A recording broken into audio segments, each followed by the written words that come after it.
साथीहरु के तपाईहरु पनि गुगल क्रोमबाट कुनै पनि भिडियो, कुनै पनि फिल्म, कुनै पनि मुभी, कुनै पनि फोटो डाउनलोड गरेर आफ्नो ग्यालरीमा सेभ गर्न चाहनुहुन्छ? यदि चाहनुहुन्छ भने भिडियोलाई हेर्दै गर्नुहोला।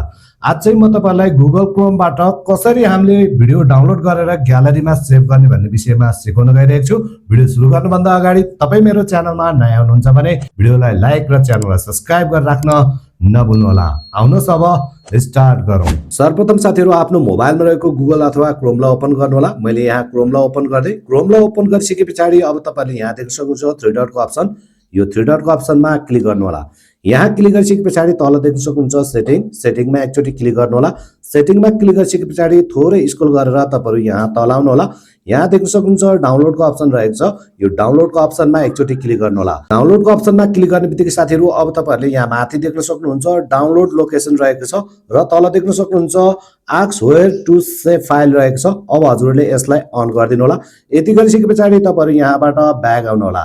ब्याक आइसकेपछि साथीहरु सर्च बारमा तपाईहरुले कुनै पनि वेबसाइटलाई सर्च गर्नु होला। मैले यहाँ नन कपिराइट भिडियो भनेर सर्च गर्दै सर्च गर्ने बित्तिकै साथीहरु अब तपाईहरु थोरै स्क्रोल गरेर तल आउनु होला। यहाँ मिक्स किट रहेको छ, यसमा हजुरले एकचोटी क्लिक गर्नु होला।